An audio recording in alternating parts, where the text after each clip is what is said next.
Okay, and talk about technology in the skies. Uh, I'm Steve Gullberg again, Professor of Cultural Astronomy in Oklahoma. In the IAU, I'm the chair for the working group of astronomy and culture, and I'm the managing editor of the journal Astronomy and Culture. So I love this stuff, you can tell.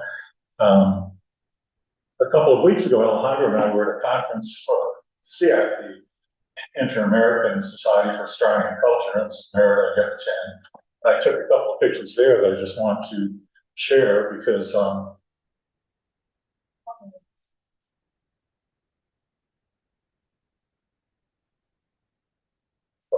conference, but talking about using technology to advance archaeoastronomy research, cultural astronomy research. There are some tools out there. You know, one is Google Earth. You see that being used more and more all the time. And here in one of the presentations, I photographed somebody using that. And of course, Stellarium, it gets used more and more all the time as well for research and presentations. And the one thing I was thinking I wanted to point out was this is just a wonderful advancement for our research to be able to use things like Google Earth and Stellarium.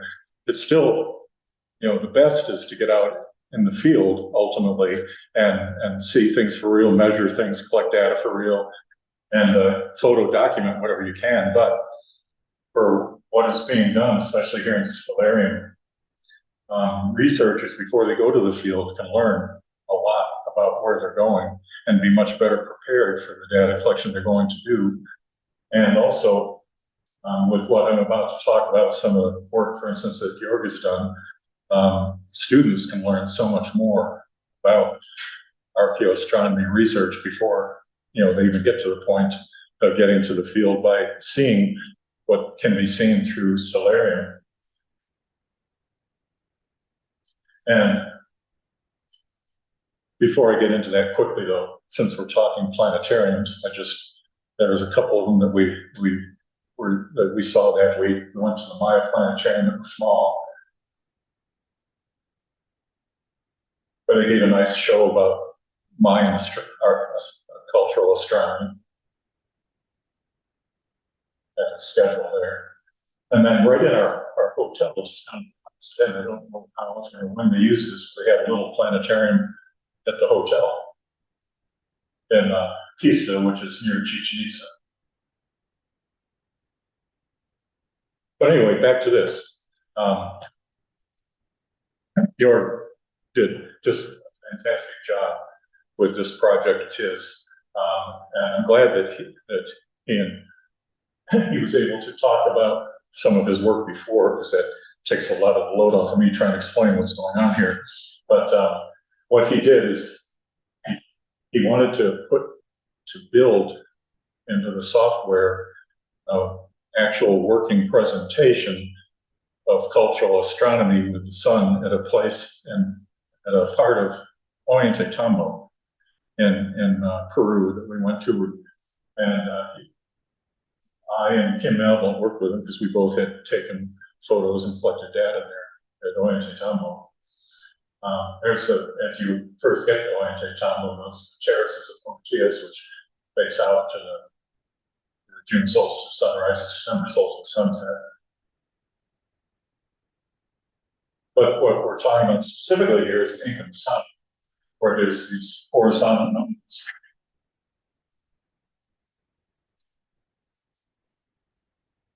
And the effects that the Incas, there's some close-up knowledge and what the Incas were doing, so creating an effect. So at the time of the December solstice, about local noon, the sunlight would come down and cast shadows from the gnomons and fill the notches down below.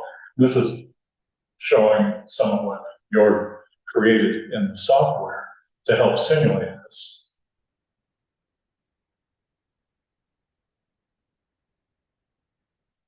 So here, over here.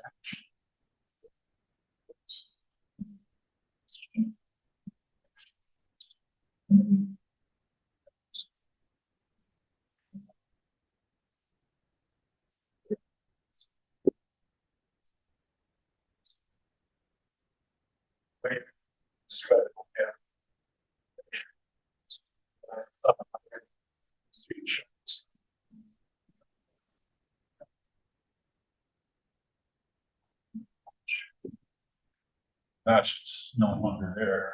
But it's just a terrific way for students or even anybody else to be able to visualize what's going on here. And it's kind of what I'm going to talk about just for the next few minutes and some other sites in Peru, because the Incas were full, had many, many great examples of light and shadow effects that they created. And they would be wonderful if there was ever time and money to get them done the same way that York did here. Before I get into those specifically, the Inca dark constellations we talked about, and this also would be something very nice if it was ever done with stellarium, showing the dark constellations moving across the sky, maybe doing the comparison with the other cultures besides the Incas. But getting on to the Incas, among my favorite sites there was called Pinco Grande. It's high on the ridge north of Cusco.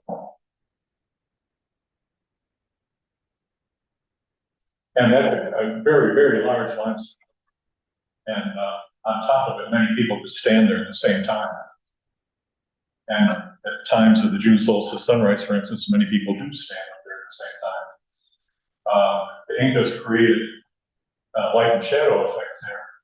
And I'll talk picture.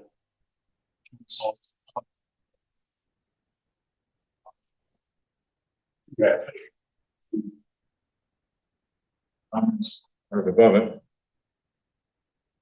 create an effect that's called the awakening of Puma. The sunlight will come through and light first one of the eyes, and the other cast the shadows for the ears. And the three most sacred cosmological creatures of the Incas were the condor for the world above, the puma for this world, and of course the serpent for the world below. So this was on the June solstice sunrise, honoring the puma. Inside of Pinco Grande is a cave with a very finely carved altar. On the far side of the cave, or altar rather, is some stairs that June solstice approaches toward local noon. Sunlight climbs the stairs. Climb from the bottom.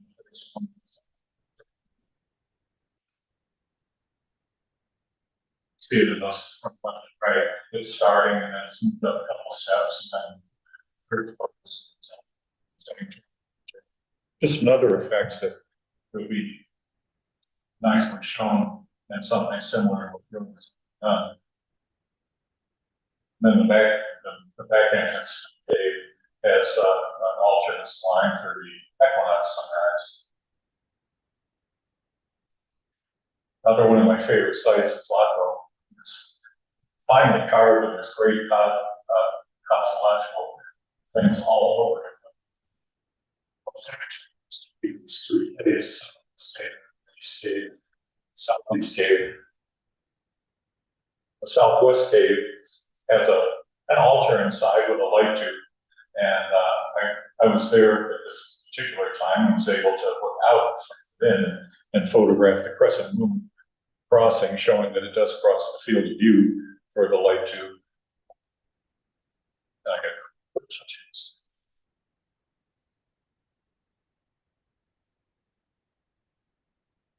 But more interesting, the Northeast Cave.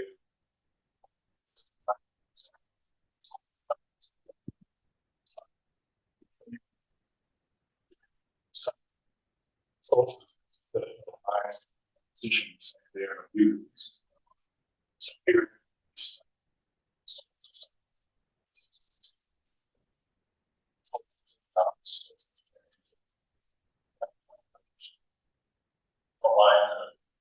illuminate correctly, and then of course after solstice would start back again. Another very nice effect. So, if we ever put it together and have it shown, there's the inside of the cave with the altar being illuminated directly. It's like illuminating some of the rest of the cave. But the illumination lasts 2 hours. It's as it's getting close to being totally receded. Now, southeast cave, and I talked about that momentarily with Jessica's pencil. This is the most right.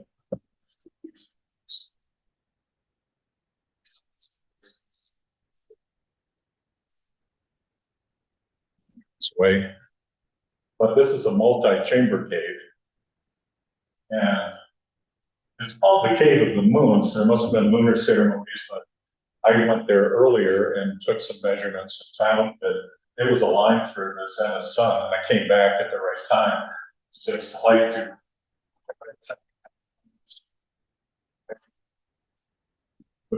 zenith sun casting light directly onto it. And then, of course, as the sun is moving, that big illuminated spot starts to become small.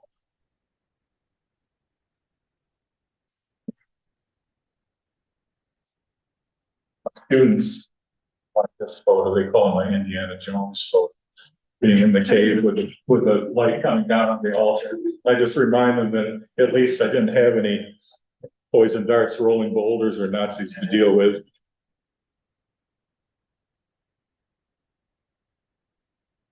I have wondered what they use that altar besides me just playing on. Block of 34. Not far from both Panorama and Waco. It's very interesting.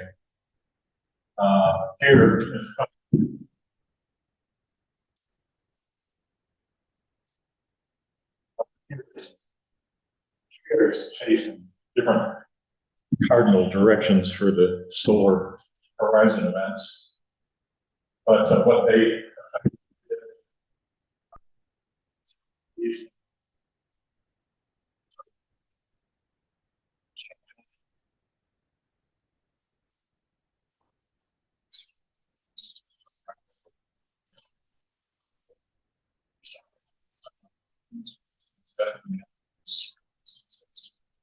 up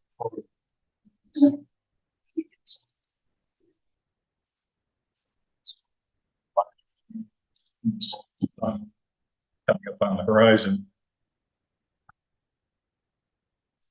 Side of the grave, which is in the sacred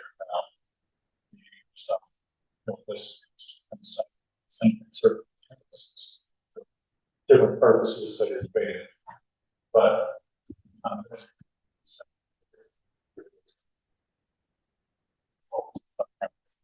facts there as well.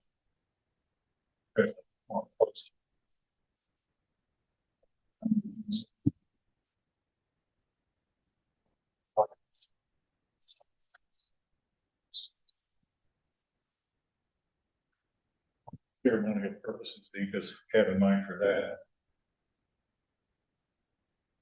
It's Machu Picchu.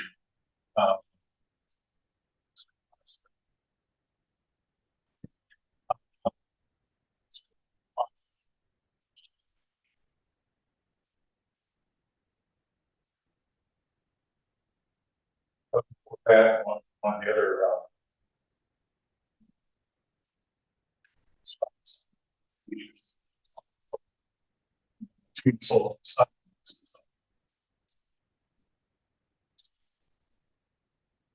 So thought by some that they observed the light horizon Pleiades as well, and that the Pleiades, it was thought that they watched for that in the light horizon because it saw dull appearance, that it forecast a season of good crops.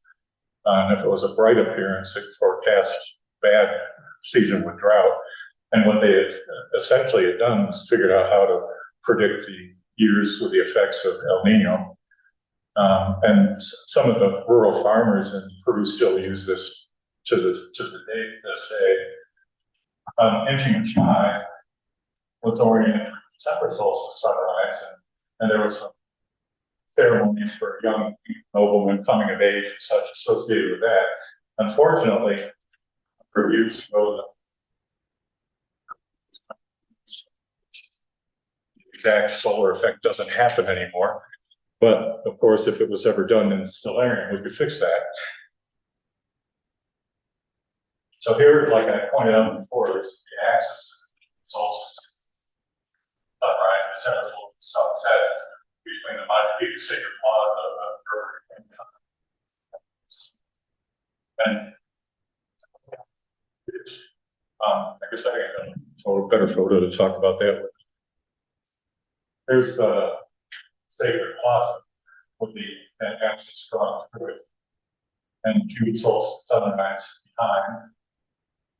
There's the Machu Picchu Intihuatana, which Intihuatana was said to be a hitching post of the sun. I'm not sure, so confident that that was what the Incas actually called it, but over the years we've known that.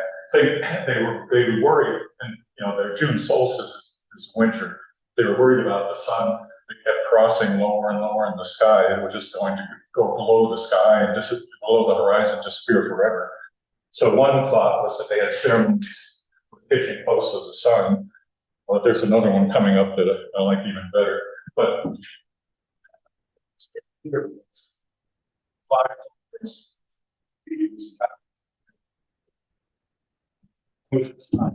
we discovered in 2003, but totally engulfed in the dense vegetation of the cloud forest is over 100 structures that was unbeknownst to everyone except maybe some local farmers until Kim Melville and some of his British colleagues undertook this in 2003. And so it's all still very dense except where they keep the sun temperature. When I was exploring some of the other sites, my assistants had machetes trying to cut their way to get me into seeing them, but the sun temples got cleared. And here I point this out. This is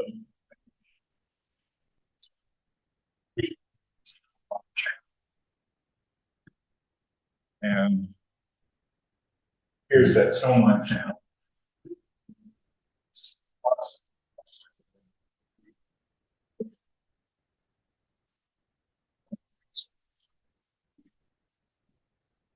Another thought that people have had is because who believe that fluids could energize life, put life into anything, could possibly have been putting fluids down that channel as the sun was getting lower and lower in a ceremony to energize it. So it would stop and not go below the horizon, it would keep up. And of course, after the solstice, it worked. So, and there's the June solstice sunrise. And to quickly take this last couple of moments to mention that ISAC, the International Society for Astronomy and Culture, we had a journal that we just reactivated, the Journal of Astronomy and Culture, and we're accepting submissions. And pretty excited about getting this going again. And then I briefly mentioned that the International Astronomical Union have been working with astronomy and culture. And what we do is advanced field cultural astronomy, research publication, current missions verifications, public outreach, among other things. We got a lot of projects on. Because we're a large working group, we've got over 115 members spread around the world. It's very interdisciplinary. Over a third of our members aren't even astronomers who are regular IIU members, they're associate members who might not be archaeologists, anthropologists, who come from other fields, are just interested in cultural astronomy and want to work with it. And I threw these slides in here because some of you are already in the working group with me. And if anybody else is interested, please talk to me this week and I will, try to get things going if you would like to join and help us. Anyway, thank you very much. I wanted to, show this some great examples, and it's not, I just unique examples, that's what most of my research is, but there are light and shadow effects like that around the world that could, and if things were ideal, someday should be illustrated with technology like Stellarium has. It's just a lot of time, effort, and money involved to make it work. But thank you.